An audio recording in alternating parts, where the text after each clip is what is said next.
Hai hai hai. Selamat datang kembali di channel Min Donghua. Kali ini kita akan melanjutkan cerita Donghua, Battle Troop di Heaven. Nggak pakai lama lagi, langsung aja kita ke ceritanya. Tingkat kelima? Dengan kekuatan Anda sekarang, bagaimana Anda bisa melakukan hal yang begitu berbahaya? Teriak Keyun dengan tidak percaya bahwa hal ini membuat Keyun terlihat sangat curiga. Bagaimanapun, mungkin hanya dia yang mengerti seberapa besar kesenjangan kekuatan di antara keduanya. Jika orang tingkat 5 keabadian dewa benar-benar ingin membunuh seseorang, tidak mungkin bagi Xiaoyan yang lainnya bisa melarikan diri. Kami hanya beruntung, namun kekuatan mendiang Raja Taisu ini tidak perlu diragukan lagi. Dia memang sangat kuat. Jika menilai dari kekuatan kita saat ini, saya khawatir tidak ada yang bisa menjadi musuhnya. Xiaoyan tampak berpikir, tapi jika dia bisa berkolusi dengan Suqian Taiyi, selama dia tidak mengambil tindakan, maka dia bisa melawannya. Tentu saja, Xiaoyan juga tidak bisa mengatakannya lebih banyak tentang masalah ini. Bagaimanapun juga, monster tua seperti Suqian Taiyi bukan tidak mungkin jika dia mengingkari janjinya. Jika kita bisa menyingkirkan Suqian Taiyi atau kita menekannya untuk saat ini, mungkin kita bisa menyelamatkan ratu. Xiaoyan mencubit dagunya. Dari informasi yang kami terima, selain mendiang Raja Taisu, orang terkuat dari Taisu hanyalah berada di ketiga. Karena belum ada orang kuat lainnya yang muncul. Hanya saja bagaimana cara menekan mendiang Raja Taisu ini. Keyun merutan kening karena dia tidak pernah berpikir untuk menyelamatkan ratu.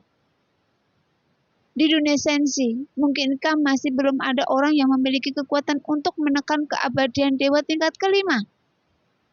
Xiaoyan berkata perlahan. Karena di antara para dewa ini pasti ada banyak makhluk kuat yang tersembunyi. Tapi mungkin mereka tidak akan mengambil tindakan, kecuali mereka harus melakukannya.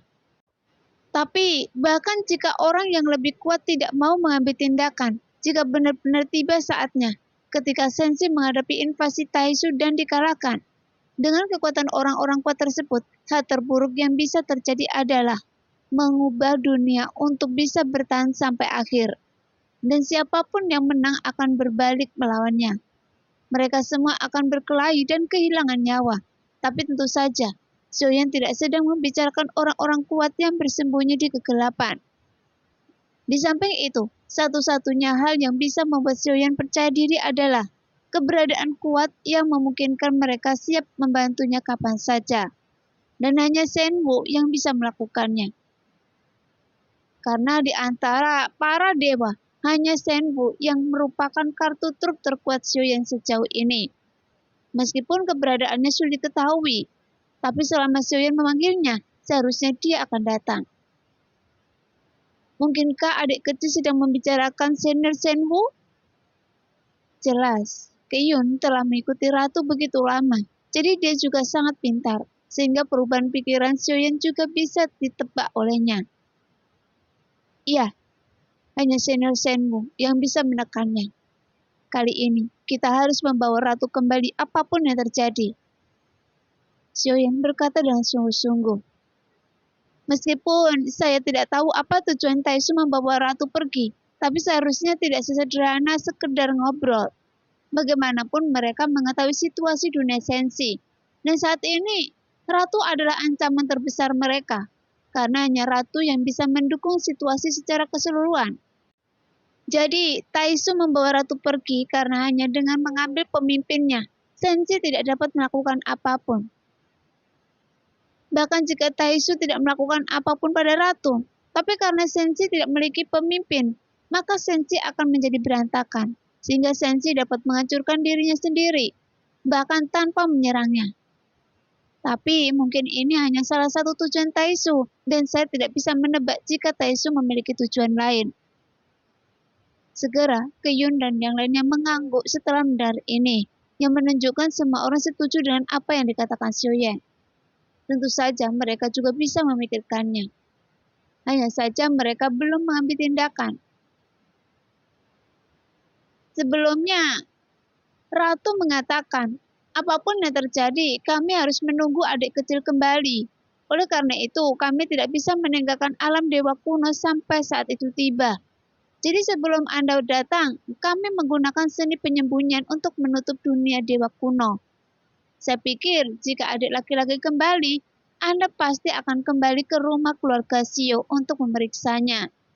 Dan pemain catur di pavilion batu disinilah letak formasi yang dapat memecahkan teknik penyembunyian. Hanya saja tidak peduli siapapun yang masuk, hanya adik laki-laki yang bisa memecahkan formasi ini. Kata Keyun sambil tersenyum dan mengangguk. Kali ini, Keyun memperlakukan Xiaoyan tidak seperti sebelumnya, yang memiliki beberapa perasaan saingan cinta. Tapi sekarang, sepertinya sama sekali tidak ada hal semacam itu dari nada suaranya. Bahkan ada rasa hormat pada Xiaoyan. Adapun Rancang dan kakak senior lainnya, di mata Xiaoyan dia bisa melihat rasa hormat mereka. Apakah semua kakak laki-laki telah memulihkan ingatan Anda tentang kehidupan masa lalu Anda? Karena ada sesuatu yang membuat saya penasaran. Di kehidupan terakhir, apa hubungan Anda dengan Yang Mulia? Meskipun Xiaoyan punya beberapa tebakan di dalam hatinya, dan mereka mungkin adalah anak-anak Yang Mulia. Beberapa dari kami juga tidak ingin menyembunyikan itu dari adik laki-laki, bahwa kami semua adalah murid Yang Mulia. Keyun tersenyum canggung saat menjawab. Murid? Saya pikir. Xiaoyan ragu-ragu sebelum berbicara. Dia tersenyum dan tidak berkata apa-apa lagi. Jadi kalian semua sebenarnya bukan dewa pertarungan sebelumnya, tapi menyembunyikan kekuatan Anda semua. Iya, semuanya diatur oleh ratu, jadi kami tidak bisa menunjukkan terlalu banyak kekuatan. Jika tidak, hal itu akan menimbulkan rasa perbedaan jarak antara kami dan Anda. Jadi, yang perlu kami lakukan hanyalah melindungi adik junior. Mendengar itu, Xiaoyan terdiam sesaat. Dia pikir semua orang mendapat peluang atau terobosan setelah memulihkan ingatan mereka. Ternyata mereka semua adalah orang yang sangat kuat, dan mereka semua hanya menyembunyikan kekuatan mereka sendiri dalam banyak kasus, untuk membiarkan Xiaoyan tampil sendiri daripada bergantung pada mereka. Saat ini, Xiaoyan tersenyum pahit. Setelah dia sadar kembali, kemudian dia berkata lagi, kita akan membicarakan ini nanti. Sekarang lebih baik kita memikirkan bagaimana cara menyelamatkan ratu secepat mungkin. Mendengar itu, semua orang mengangguk. Bagaimanapun, Xiaoyan adalah seorang master mereka di kehidupan sebelumnya. Dan di dalam kehidupan ini, mereka adalah kakak seniornya. Jadi Xiaoyan akhirnya mengerti saat ini, mengapa kakak-kakak senior ini muncul tiba-tiba saat dia dalam krisis. Karena mereka akan melindunginya dengan segala cara, yang mungkin di kehidupan sebelumnya, inilah cara yang mulia melindungi mereka. Jadi mereka membalas kebaikan ini pada Xiaoyan. Bahkan tidak peduli bagaimana Xiaoyan merampok mereka sebelumnya. Mereka semua akan setuju dan memberikan banyak harta mereka. Dan Xiaoyan masih ingat ketika dewa yang pertama kali membantunya dan kemudian membawanya ke alam dewa kuno. Liu Er dan Rancang dan Ye Feiyu, mereka semua banyak membantu Xiaoyan. Setidaknya saat Xiaoyan tidak cukup kuat, mereka semua melindungi Xiaoyan. Selain puluhan ribu orang kuat di keabadian dewa yang dibawa kembali oleh adik laki-laki, kekuatan tempur alam dewa kuno akan meningkat pesat. Tapi pertanyaan terpenting sekarang adalah, di mana kekuatan untuk dari Taisu? Dan di mana ratu berada?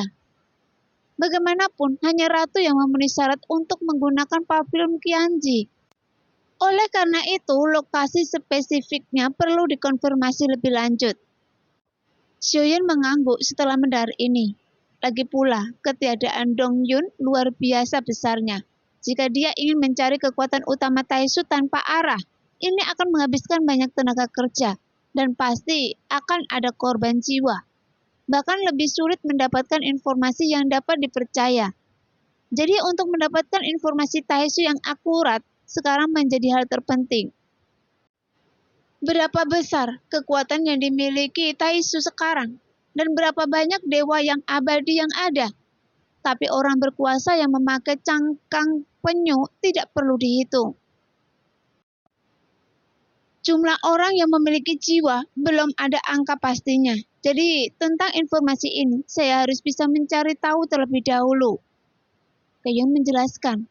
Soyun mencubit dagunya dan berkata perlahan, "Oke, kita semua akan beristirahat dan tunggu sampai saya memikirkan solusinya untuk mencari tahu informasinya dengan jelas. Lagi pula, sebelum terlambat bagi kita untuk bergerak." Keyun dan yang lainnya mengangguk setelah mendengar ini. Meskipun semua orang sedang berkumpul sekarang, namun Ratu telah dibawa pergi Taisu dari dunia para dewa kuno. Jadi tidak ada yang bahagia. Kalau begitu, kami akan tunggu kabar dari adik laki-laki dan saya akan pergi untuk menyusun pasukan lebih dulu. Karena situasinya tidak diketahui, pasti akan menjadi pertarungan yang brutal. Jadi kita harus bersiap sepenuhnya. Jelas, Keyun pernah mengalami perang yang sama. Jadi dia lebih memahami apa yang akan mereka hadapi. Dan ini bukan pertempuran 1 lawan 1 yang sederhana. Setelah pertempuran dimulai, itu adalah pertarungan jutaan orang. Dan yang paling penting adalah pertarungan ini akan melibatkan orang kuat antara tingkat atas.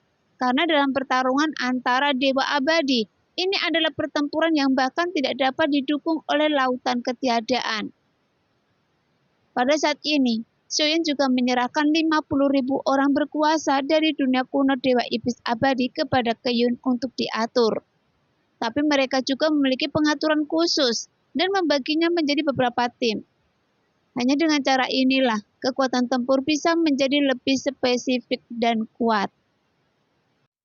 Nah, demikianlah cerita hari ini. Terima kasih yang sudah menonton video Min-er sampai selesai. Sampai jumpa di video selanjutnya. Bye-bye.